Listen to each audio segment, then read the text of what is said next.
This video will show you how to replace the rear brake inner flex hose on a Mitsubishi Lancer. This will be located behind your rear wheel. Let's get into it. Okay friend, let's get started on our job. The first thing we have to do is safely raise and support the rear of the vehicle so the wheel's off the ground. Once you've completed that, you're going to remove all 5 of your 21mm lug nuts so we can get the wheel off of here.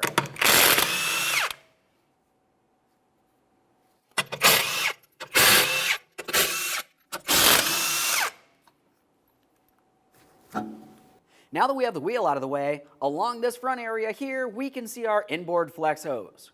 Before we start dealing with that, we're going to make our way to the caliper first. Now, looking at the caliper, we're actually looking for our bleeder screw. Typically, you're going to find a protective cover. Just go ahead and remove that, give it a quick inspection, make sure it's reusable. We're going to be opening up the bleeder screw. Of course, we have hand and eye protection, but we also have a collection receptacle under this area. As far as the bleeder screw, I'm using an 8mm. Let's go ahead and open this up. Now we want to see some fluid making its way out of this area. As you can see, fluid is coming out as it should. We're going to leave this open temporarily and make our way up into the passenger compartment. We're going to have to press our brake pedal all the way down to the floor and hold it there with something such as a pry bar, and you can use that up against your seat as necessary. A quick note about this, the entire time you have that brake pedal pressed down, your brake lights are going to be on, which could potentially draw down your battery voltage. Just keep that in mind as we continue on. Now after doing that, you should find that the fluid stops making its way out of the bleeder screw here. That's exactly what we're looking for. Let's use our 8mm to close the bleeder screw now.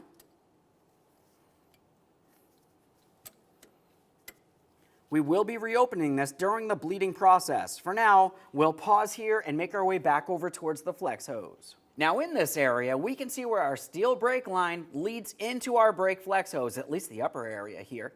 We'll use some penetrant. Clean down the threaded portion and start using a 10mm to loosen this up. Now as far as the 10mm, I like to start by using a flare end wrench. That'll help prevent stripping this. As you start turning it, just be aware of the brake line itself. If the fitting is held against it and it's twisting the brake line, it can potentially cause damage. There we are. A little bit more penetrant here. Now that I have it broken free, I can use my opened end 10mm wrench.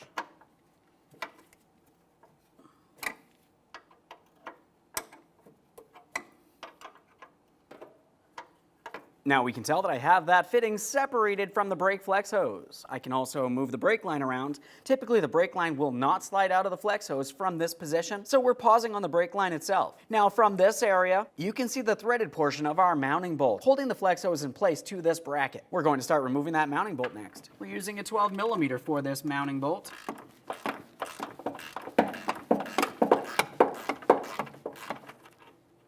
A thorough inspection of our hardware, we'll set it aside. Now we're down underneath this area. We're along the inboard side of our rear trailing arm. This is where we can see our flex hose leading to our brake line.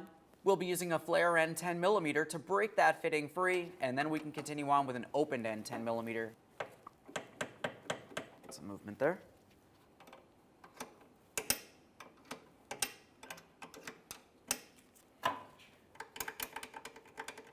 As you can see, the line has dislodged from our flex hose. Let's continue on to our mounting hardware next.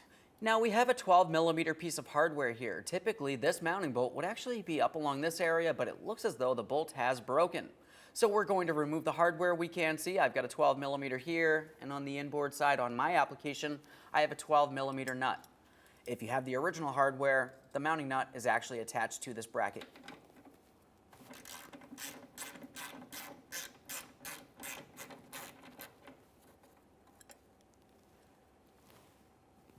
We'll hold on to our flex hose as we fully remove that mounting bolt. It's the last thing holding this in place.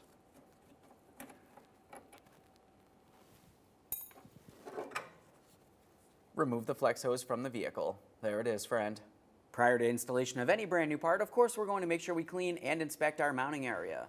The most important area would be the brake lines and the fittings, the areas that go into our flex hose. So I'm just going to go ahead and give this a quick wipe. We want to make sure it's still in good usable order. Nothing's rotted, weak, or damaged. As far as the bracket that it attaches to, once again, it can't be rotted, weak, or damaged on this as well. You can tell that the bolt is broken here. We do have a good port where we can use a new bolt and a nut. And now if you were to look straight up from that position along the body of the vehicle, we can see our next mounting point and our other brake line. Just as before, just go ahead and give it a quick wipe here. We're making sure nothing's rotted, weak, or damaged. We can start installing our brand new rear flex hose. Let's start with the upper portion. Now for this, it can be done from underneath the vehicle if you're comfortable with that. I'm just starting in the brake line first. Now that I have the brake line started in, I'm leaving it loose, and we'll continue on with our 12mm headed mounting bolt. Let's get this aligned. That's started in. Let's go ahead and snug it up while we're here. Okay, right there is bottomed out. We're just going to take it a tiny bit further. We want to make sure this is secured. Let's tighten the line.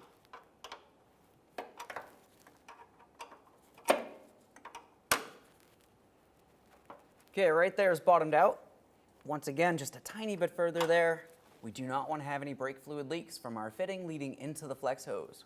We're continuing down along the bottom area next. We have the area that the line slides into, so we're just going to line this up. We'll start in that fitting while the hose itself is still loose.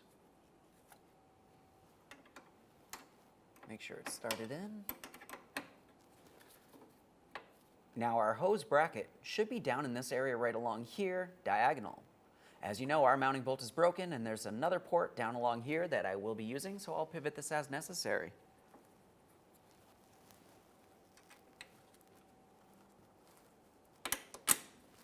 If you are using the original hardware, as I mentioned during the removal process, the mounting nut is actually a welded nut on the back side of this. Since ours is not a welded nut, I'm installing that.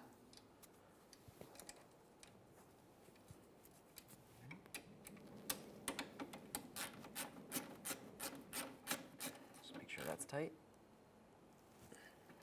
Now we'll make sure that we fully tighten our brake line fitting. I'm using my flare end wrench for this. I can feel that it bottomed out. We're just going to take it a tiny bit further here. We do not want to strip anything out, but we do want to make sure it is tightened. Let's clean our mess.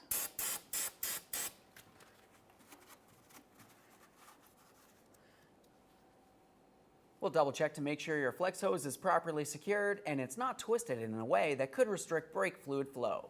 Now we're done under the vehicle. Let's make our way out from here into the passenger compartment and remove the brake pedal depressor. After that, we're back inside our rear wheel well. Now in this area, we're focusing on our caliper again. Use your 8mm to open your bleeder screw. We're going to complete a gravity bleed.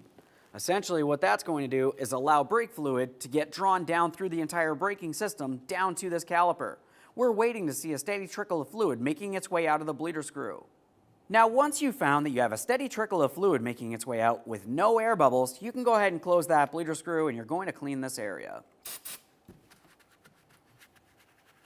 Now that we have the bleeder screw closed, we're going to make our way back inside that passenger compartment. You're going to pump up the brake pedal till it feels firm. Confirm you have no fluid leaks. If it does feel firm, just go ahead and clean up any mess and reinstall your bleeder screw cover.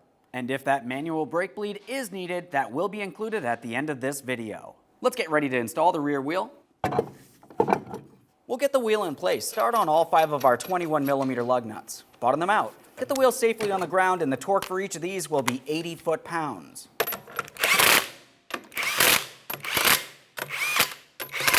Now that I've got the wheel back on the ground, I'm going to be torquing each one of my lug nuts in a crisscross manner to that 80 foot-pounds.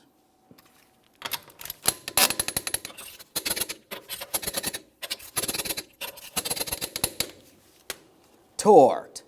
Okay, friends, let's get started on our job. To bleed the brakes on our vehicle, we want to make sure in a safe area to raise and support and remove all wheels. After you've completed that, you're under the hood at the master cylinder. Under the hood at the master cylinder, we're going to make sure we clean around this entire area so no miscellaneous debris makes its way into the braking system. Now the master cylinder is what holds your brake fluid, so of course we're going to remove as much of the original brake fluid as possible. A quick inspection of the cap to make sure it's still in good usable order. Once you have the cap out of the way, you're going to find you have a small screen deep inside this area of the master cylinder. You could either carefully reach in with a gloved finger or use a small angled pick, whatever's easiest for you. Now that we have that out of there, we'll just give that a quick inspection as well. We can set it aside. Now we can start removing as much fluid from inside here as possible. Use a small fluid extraction device.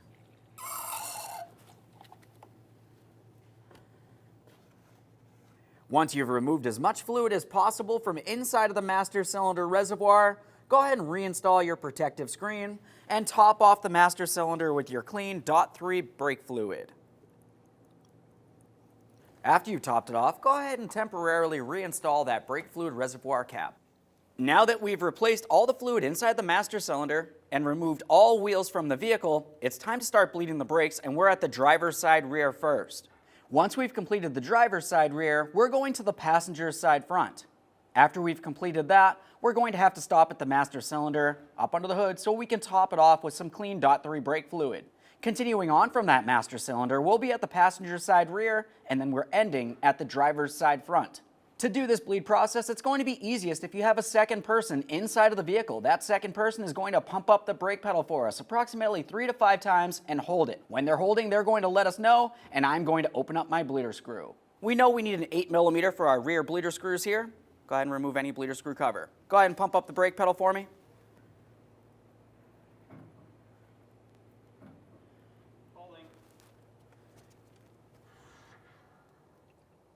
Got a tiny bit of air on that one. Go ahead and pump.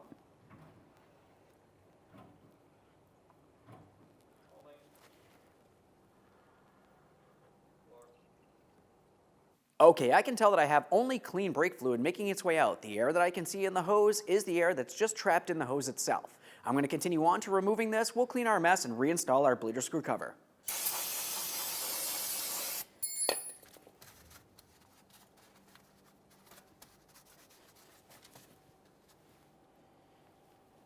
Reinstall that bleeder screw cover. Now let's move to the passenger side front. Now we're over at the right front. Looking at the brakes here, we have our caliper. We do have a dust boot, so let's just go ahead and remove that protective cover. We're using an 8mm for our front bleeder screws as well. Go ahead and pump up the brake, please.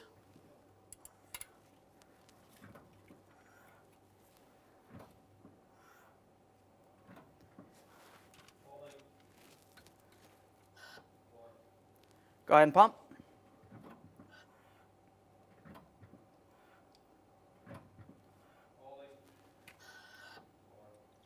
Go ahead and pump.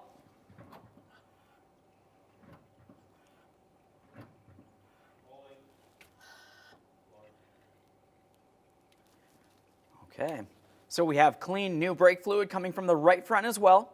We'll go ahead and remove this, clean any mess.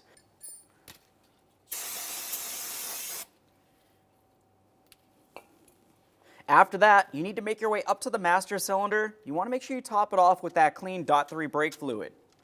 Now that we finished those two wheels, we're back at the master cylinder. We're going to top it off with our clean .3 brake fluid.